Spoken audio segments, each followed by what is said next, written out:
Hola familia, estamos aquí para compartir acerca de la palabra de Dios. Yo soy el Padre Samuel Vélez de Gutiérrez y un gusto estar contigo. Estamos en el día 282 de la lectura de la palabra de Dios. En este día vamos a compartir del libro de los Macabeos capítulo 1, del libro de Eclesiástico capítulo 1 al 3 y el libro de los Proverbios capítulo 21, versículos del 29 al 31. Vamos a preparar nuestra sala de escritura para continuar la lectura de la palabra de Dios. También vamos a preparar nuestro corazón, en el nombre del Padre, y del Hijo y del Espíritu Santo. Amén.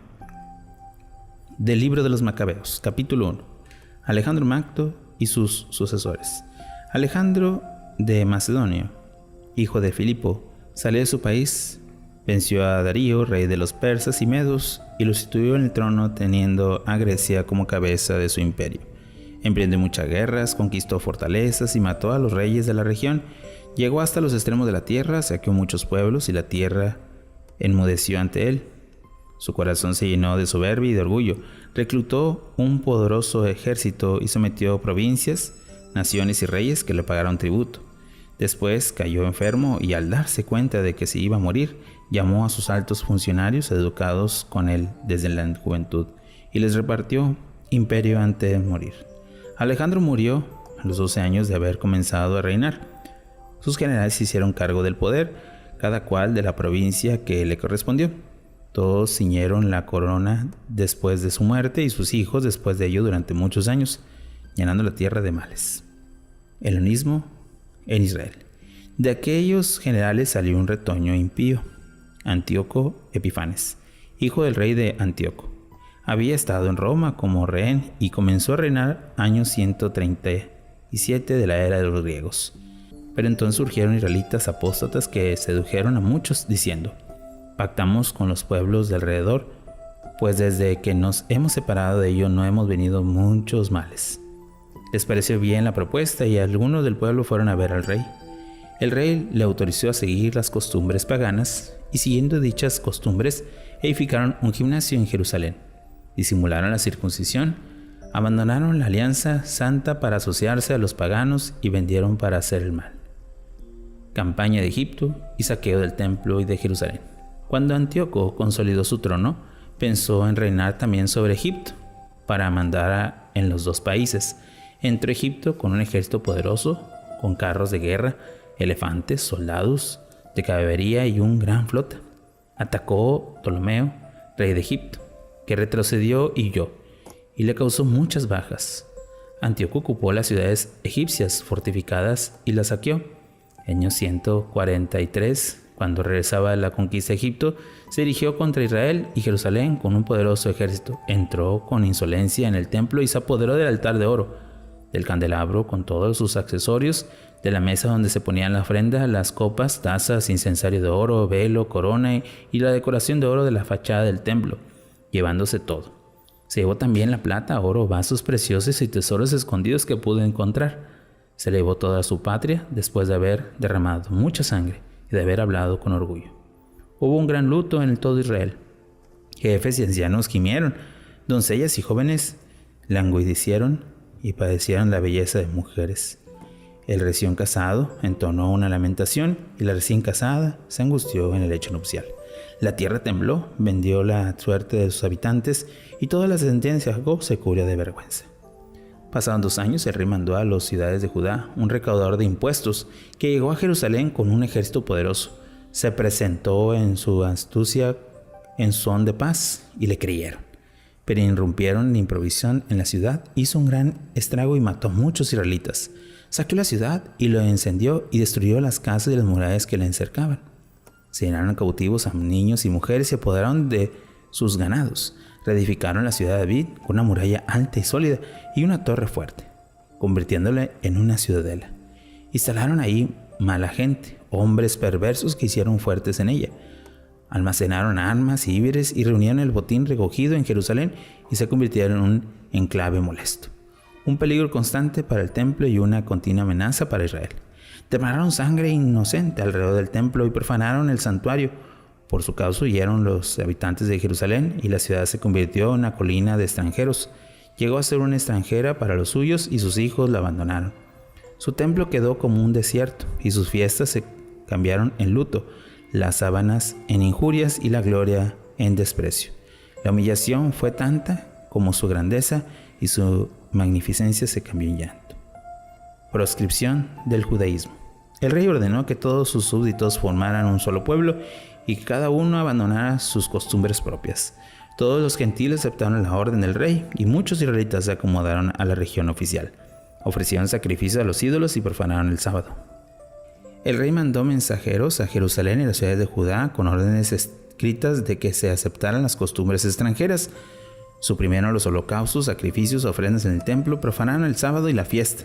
Contaminaron el templo y los instrumentos santos, edificarán altares y templos a los ídolos, inmolarán cerdos y animales impuros, no circuncidarán a sus hijos y marcharán con toda clase de impurezas y profanaciones. Se olvidarán de las leyes y cambiarán todas sus instrucciones. El que no obedeciera las órdenes del rey será condenado a muerte. El rey escribió en estos términos a todos sus súbditos, nombró inspectores sobre el pueblo y mandó en que en todas las ciudades de Judá se ofrecieran sacrificios. Mucha gente del pueblo abandonó la ley, se unió a ellos e hicieron tales estragos en el país que obligaron a los israelitas a esconderse en toda clase de refugios. El 15 del mes del Caslue del año 145, Antíoco mandó colocar un altar sacrílego encima del altar de sacrificio y edificó altares en las ciudades judías de alrededor. En las puertas de la casa y en las calles se ofrecían incienso, rasgaban y quemaban los libros de la ley que encontraban. Al que le encontraban el libro de la alianza y al que observaba la ley se le condenaba a muerte de acuerdo con el decreto real. Tal era el salvajismo, con aquel día a día trataban a los que sorprendían en las ciudades comportándose como fieles israelitas. El 25 de cada mes ofrecían sacrificios en el altar construido sobre el altar del holocausto. A las madres que habían hecho circuncidar a sus hijos las mataban, como ordenaban el edicto. Con los niños colgados al cuello, mataban igualmente a los familiares y a los que habían realizado la circuncisión. Pero hubo muchos israelitas que mantuvieron firmes y decidieron no comer alimento impuro. Prefirieron morir antes de que comendarse con tales alimentos y profanar la alianza santa. Y efectivamente murieron. Una cólera terrible cayó sobre Israel. Palabra de Dios. Te alabamos, Señor. Hemos escuchado este primer capítulo del libro de los Macabeos, que es muy interesante porque estamos en la época ahora de la revolución de los Macabeos. Esta es otra etapa o otro periodo diferente. Ahora vemos que no es el pueblo, sino el rey Antíoco que está haciendo unos estragos entre el pueblo de Israel. Pensemos y meditemos, ¿cuántas veces se nos ha propuesto dentro de la sociedad cambiar nuestras costumbres por costumbres extrañas o contrarias a nuestra fe? Meditemos la palabra de Dios.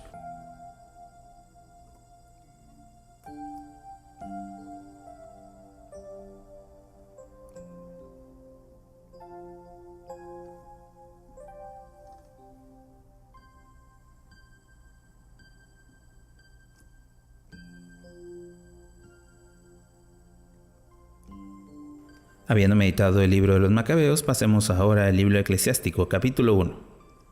Presentación del introductor griego. La ley, los profetas y los otros escritos que lo siguieron nos han transmitido muchas y grandes lecciones que hacen a Israel digno de alabanza por su doctrina y sabiduría. Pero es necesario que los lectores no solo adquieran sabiduría a ellos mismos, sino también, una vez instruidos, puedan ser útiles a los de afuera con sus palabras y escritos. Por eso, mi abuelo Jesús, después de haber dedicado asiduamente a la lectura de la ley, de los profetas y los otros escritos de los antepasados, habiendo adquirido un gran dominio en ellos, se dedicó también a escribir algo sobre el tema de las doctrinas de sabiduría. Pretendía con ello que los ansiosos para aprender entraran en conocimiento de estas cosas y se aplicaran más a vivir según la ley. Queda pues invitados a leerlo con benevolencia y atención y a ser indulgentes ahí donde perezca que, a pesar de nuestros esfuerzos de interpretación, no hemos logrado traducir adecuadamente algunas expresiones. Y es las cosas dichas en hebreo no tienen la misma fuerza cuando se traducen a otra lengua. Cosas que ocurren no solo en este libro, sino también en la misma ley, los profetas y los otros libros, de los cuales ofrecen una pequeña diferencia cuando se lee en su lengua original. El año 38 del rey Ebeteges, yo llegué a Egipto, donde me establecí en un tiempo. Ahí encontré un ejemplar que contenía no poca instrucción y me reí en el imperioso deber de poner, yo también, diligencia y trabajo para traducir este libro. Muchas noches y ciencia he consagrado durante este periodo hasta terminar y publicar el libro. Ojalá puedan usarlo también los que en el extranjero desean instruirse y reformar sus costumbres para vivir conforme a la ley. Capítulo 1. Origen divino de la sabiduría. Toda sabiduría viene del Señor y está en Él para siempre. ¿Quién puede contar la arena del mares, las gotas de la lluvia y los días de la eternidad? ¿Quién puede medir la altura de los cielos y la anchura de la tierra, el abismo y la sabiduría? Ante todo fue creada la sabiduría, la inteligencia y prudencia desde la eternidad. ¿A quién fue revelada la raíz de la sabiduría? ¿Quién conoce sus probabilidades? Solo hay un sabio y muy temible, el Señor que se siente en su trono. Él fue quien creó la sabiduría, la vio, la midió y la derramó sobre todas sus obras, sobre todos los vivientes como don suyo. Fue Él quien se brindó a los que lo aman. El temor del Señor, camino de la sabiduría.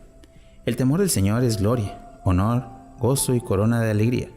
El temor del Señor alegra el corazón, da gozo, alegría y larga vida. El que teme al Señor tendrá un buen final. El día de su muerte será bendecido. Principio de la sabiduría es temer al Señor. Acampa a los fieles desde el seno materno. Entre los hombres estableció asiento eterno y con su descendencia se mantendrá fiel. Plenitud de la sabiduría es temer al Señor. Ella embriaga a los fieles en sus frutos. Llena toda su casa de tesoros y sus productos sus graneros. Corona de sabiduría es el temor del Señor, y ella florece en paz y bienestar. El Señor vio y los midió. Él hace llover la ciencia e inteligencia y exalta la gloria de los que poseen. Raíz de la sabiduría es temer al Señor, sus ramas son larga vida. Autocontrol y sinceridad. El malvado, apasionado, no tiene justificación, y el ímpetu de su pasión lo llevará a su propia ruina. El hombre paciente aguanta hasta el momento oportuno, pero al final tendrá como recompensa la alegría. Mientras lo juzga oportuno contiene sus palabras, por eso muchos alabarán su inteligencia. El tesoro de la sabiduría están las sentencias proverbiales, pero el que pecador aborrece el culto a Dios. Si deseas sabiduría, practica los mandamientos y el Señor te la concederá, porque el temor del Señor es sabiduría e instrucción. Le agrada la fidelidad y la mansedumbre. No seas reacio al temor del Señor, no te acerques a Él con doblez de corazón, no seas hipócrita delante de los hombres y vigila tus labios. No te alabaré a ti mismo, no sea que caiga y te vea cubierto de vergüenza. Pues el Señor descubrirá tus secretos y en medio de la asamblea te humillará por no haberte acercado al temor del Señor y tener el corazón lleno de engaños. Capítulo 2. Paciencia y fidelidad. Hijo, si te acercas a servir al Señor, prepárate para la prueba. Orienta bien tu corazón, mantente firme y en el templo de adversidad no te inquietes. Únete a Él y no te alejes, para que al final te veas enaltecido. Acepta lo que te venga y sé paciente en dolor y humillaciones, porque en el fuego se prueba el oro, y los que agradan a Dios en el horno de la humillación. Confía en Él, pues vendrá en tu ayuda, procede con rectitud y espera en Él. Los que temen al Señor pongan en su amor la esperanza. No se desvíen, no sea que caigan. Los que temen al Señor tengan confianza en Él y no quedarán sin recompensa. Los que temen al Señor esperan sus bienes, la alegría eterna y el amor. Fíjense en las generaciones pasadas y comprueben. ¿Quién confía en el Señor y quedó decepcionado? ¿Quién perseveró en su temor y fue desamparado? ¿Quién invocó y no fue escuchado? Porque el Señor es compasivo y misericordioso. Él perdona los pecados y salva en el tiempo de angustia. Ay de los corazones cobardes, de las manos perezosas y el pecado que actúan con doblez. Ay del corazón deprimido y falto de fe, porque no será protegido. Ay de ustedes los que han perdido la esperanza. ¿Qué harán cuando el Señor venga a examinarlos? Los que temen al Señor no obedecerán sus órdenes. Los que lo aman siguen sus caminos. Los que temen al Señor tratan de complacerle. Los que lo aman cumplen su ley. Los que temen al Señor tienen el corazón dispuesto y se humillan ante Él. Abandonémonos en el brazo del Señor y no en brazos de los hombres, porque su misericordia es como su grandeza. Capítulo 3. Respeto a los padres. Hijo mío, escúchenme, que soy su padre. Sigan mis consejos y se salvarán, porque el Señor da más honor al padre que a los hijos y confirma el derecho de la madre sobre ellos. El que honra a su padre alcanza el perdón de sus pecados. El que respeta a su madre amontona tesoros. El que honra a su padre recibirá alegría de sus hijos y cuando ore será escuchado. El que respeta a su padre tendrá una larga vida. Quien obedece al Señor, complace a su madre, y sirve al Señor sirviendo a sus padres como su amo. De palabra y de obra, honra a tu padre para que sus bendiciones desciendan sobre ti, porque la bendición del padre asegura la casa de sus hijos y la maldición de la madre arranca la raíz sus cimientos. No te aproveches de la deshonra de tu padre, que no es provechosa para ti su deshonra, porque el honor de un hombre será en la honra de su padre y la vergüenza de los hijos en la deshonra de la madre. Hijo, sé el apoyo de tu padre en su vejez y durante su vida no le causes disgustos, aunque sus débiles mente sé indulgente con él. No le desprecies, tú que estás en el pleno vigor. La ayuda prestada al Padre no quedará en el olvido, te servirá de reparación para tus pecados. Cuando estés atribulado, el Señor se acordará de ti, y como hielo ante el calor desaparecerán tus pecados. Quien desaparece a su padre en un blasfemo, y un maldito del Señor a quien maltrata a su madre. Humildad y orgullo. Hijo, actúa siempre con dulzura y serás amado por los que agradan a Dios. Cuando más grande sea, más te debes humillar, y así obtendrás el favor del Señor, porque el poder del Señor es grande, porque acepta que el honor de los humildes. No ambiciones lo que es demasiado difícil para ti, no investigues los que superan tu fuerza, pon tu atención en lo que te mandan, y no te preocupes por cosas misteriosas. No te afanes en cosas que te superan, los que se han manifestado superan la comprensión del hombre, pues a muchos extravios su presunción y una torcida pretensión pervirtió su inteligencia. Un corazón terco acaba mal, y el que ama el peligro en él perece. Corazón obstinado se cargará de inquietudes, el pecador añade pecado tras pecado. No hay medicina para el soberbio, pues la maldad echó raíz en él. El hombre de inteligencia medita los proverbios, y el sabio anhela tener oídos atentos. Justicia con el necesitado. El agua apaga las llamas, la limosna consigue el perdón de los pecados. Quien responde con favores prepara el porvenir. Cuando le vaya mal, encontrará un apoyo. Palabra de Dios. Te alabamos, Señor. Solamente meditemos lo que hemos escuchado del libro eclesiástico.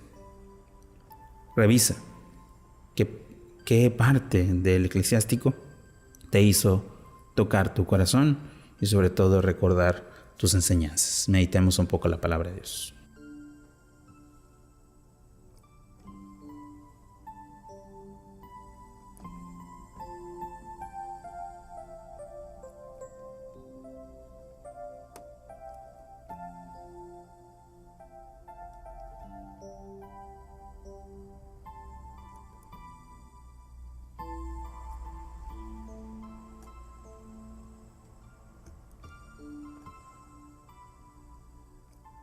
Habiendo meditado el libro de Eclesiástico, pasemos ahora al libro de los Proverbios, capítulo 21, versículo del 29 al 31. El malvado aparente seguridad, y el honrado está seguro de lo que hace. No hay sabiduría ni prudencia, ni consejo frente al Señor. Se prepara el caballo para combate, pero la victoria le da al Señor. Palabra de Dios. Te alabamos, Señor. Oración final. Señor, que nuestro actuar siempre vaya correspondiente a tus mandamientos y tu ley, la que has puesto en nuestro corazón para que seamos fieles y alcancemos así la misericordia. Tú que vives y reinas por los siglos de los siglos. Amén. Bueno, familia, hemos tenido un día más de la palabra, esperando que podamos seguir personalizando viviendo esta gran experiencia. Que tengas un bonito día y una fantástica semana. Bendiciones. Estamos en